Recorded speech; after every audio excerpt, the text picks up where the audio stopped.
दोस्तों, आज की कहानी है मिलने वाले दहेज से किसी की बेटी के सामान की कीमत नहीं आंकी जाती। दोस्तों, कहानी शुरू करने से पहले अगर आपने चैनल को सब्सक्राइब नहीं किया हो तो कर लीजिए ताकि आपके पास पहुंच सके हर नया वीडियो।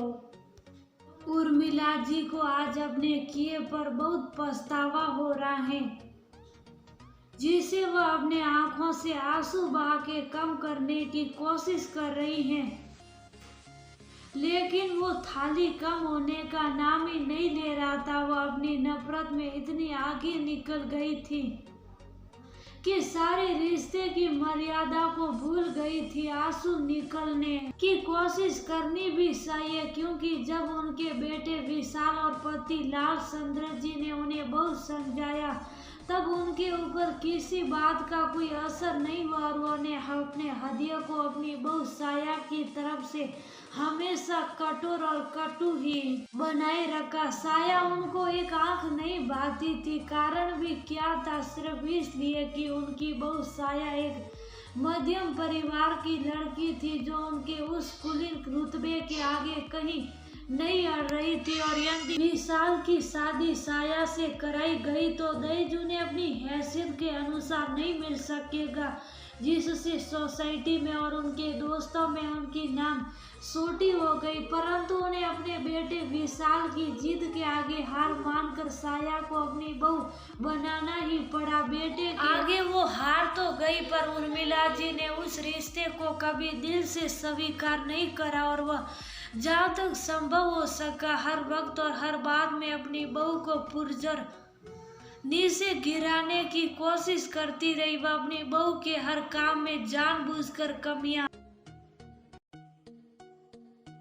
निकाल दी और कभी तो खुद ही पीछे से षड्यंत्र रचकर बहू के बने बनाए काम को बिगाड़ देती ताकि सबके सामने उसकी इज्जत कम हो सके। और वह हमेशा साया की बुराई करती रहती, हर आने जाने वालों के साथ। साया के प्रति अपनी इस कटुता और मन में भरे विष के आगे उन्होंने कभी ध्यान ही नहीं दिया कि वह खुद ही अपने हाथों अपने घर में अशांति और कलह का कारण बनती जा रही हैं, जबकि उनकी बहू सबकी दुलारी। क्योंकि साया ने हर वक्त हर बात पर अपने सुसंस्कारी और पढ़ी लिखी सभ्य होने का परिचय दिया था। कभी सास का जवाब नहीं देती। साया ने अपनी सास द्वारा खुद पर किए हर वार को हमेशा हंस के टाल दिया, खुद ये सोच कर कि यदि वह सही है तो एक दिन उन्हें अपनी गलती का एहसास जरूर होगा। उर्मिला जी साया के माँ बाप को भी नहीं छोड़ती थी। साया को यकीन था एक ना एक दिन उसकी सास को उसकी अच्छाई दिखेगी। बात सच भी है, यदि आप दिल के नेक और साफ हो तो किस्मत एक दिन आपकी अच्छाई का परिचय उन लोगों को जरूर कराती है जो बिन बात आपसे ऐब रखते हैं। आगे साया की जिंदगी में हुआ भी कुछ ऐसा ही। विशाल जिस विभाग में काम करता था वहाँ आए दिन ऐसे लोगों की भिड़ंत होती थी जो रिश्वत देकर अपना काम निकलवाना चाहते थे। परंतु विशाल अपने ईमान का पक्का और सच्चा था, इसलिए उसने कभी रिश्वत लेकर कोई काम नहीं किया। इसलिए वह आने वाले उन जैसे लोगों के लिए विशाल पाप में लगे कांटे की तरह सूखता था। तो उन सब ने मिलकर षड्यंत्र रचा और विशाल को झूठे केस में फंसवा दिया ताकि विशाल को जेल हो जाए और फिर वह उसके पद पर अपने आदमी को बैठवा सके जो उन लोगों का काम आसानी से कर दे, कोई भी परेशानी ना हो उनको। यहाँ तक कि विशाल की तरफ से जो भी वकील केस लड़ने को तैयार होता वह लोग उसे इतना डरा धमका देते कि वह केस लड़ने से ही मना कर देता। तो ऐसी परिस्थिति में अब विशाल का जेल जाना तो निश्चय ही हो गया था।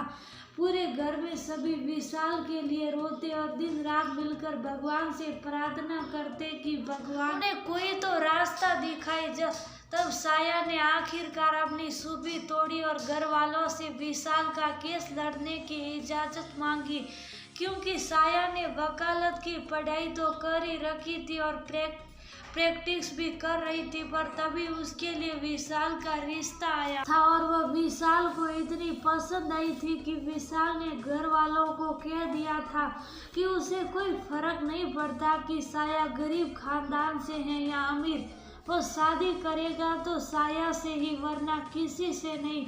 क्यों विशाल को साया एकदम अपने जैसी लगी थी। नेक दिल तो इस तरह साया का विशाल से हो गया था, परंतु उर्मिला जी ने साया को आगे प्रैक्टिस नहीं करने दी और उसकी पढ़ाई रुका दी। बस वह साया को हर बहाने दुख देना चाहती थी, लेकिन साया ने सास की खुशी के लिए अपनी वकालत भी छोड़ दी। इसलिए आज उर्मिला जी को अब अपनी गलती का एहसास हो रहा है कि वह नफरत में क्यों इतनी आगे निकल गई थी। अच्छे बुरे की पहचान करना भूल गई। अब वह पूरे मन से और दिल से साया को विजय होने का आशीर्वाद देती हैं और उससे अपने किए की क्षमा मांगती हैं। साया ने उर्मिला जी के आंसू पोंछे और उनके शरण संप्रस किए। तब इसी के साथ दोनों के मध्य उपजे सारे गिले शिकवे, आपसी प्रेम और अपनेपन की उमड़ी लहर में समा गए। साया ने दिन रात एक करके तमाम तरह के सबूत और गवाह एकत्रित किए, साथ ही मिलने वाले सभी धमकियों और अपने पर किए गए सभी असफल प्रहारों को निष्फल कर कोर्ट में अपने पति विशाल को बेगुनाह साबित कर दिया। विशाल पर जितने इल्जाम लगे थे सब हटा दिए गए और उसकी पोस्ट भी उसको वापस मिल गई। पूरे घर में अब फिर से खुशियां लौट आई हैं। सबने मिलकर भगवान को धन्यवाद दिया और उर्मिला जी ने तो विशेष तौर पर अपनी बहू के सम्मान में एक पार्टी का आयोजन किया, जहाँ उन्होंने गर्वित होकर सबके सामने अपनी बहू की प्रशंसा करी और सबको ये सीख भी दी कि मिलने वाले दहेज से किसी की बेटी के सम्मान की कीमत नहीं आंकी जाती, बल्कि इंसान में बसने वाले उसके गुण, संस्कार, प्रेम, अपनेपन और सेवा के भाव से ही उसके कद और सम्मान को समाज के सामने ऊंचा माना जाता है। इन सब का अभाव होने पर घर में खुशियां कभी नहीं टिकती और इंसान को रह रह कर दुखी करती रहती हैं। इसलिए मैं तो यही कहूँगी कि प्यार करो, बहू को बेटी मानकर आपसी प्रेम समभाव का रिश्ता पहचान कर। मैंने देर से ही सही, लेकिन अब मुझे अपनी बहू की कदर हो गई है। जो गलती मैंने की वो आप लोग ना करें। मैंने तो अपनी बहुत कीमती समय खो दिया, लेकिन अब मैं अपनी बहू को वह खुशी, वो अहमियत दूंगी जिसकी वह हकदार है। उर्मिला जी की बात सुनकर पूरा हॉल तालियों से गूंज उठा और इसी के साथ आज फिर समाज में एक नई सोच और नए विचार का पदार्पण हुआ, जिसने मिलकर बहू को बेटी का दर्जा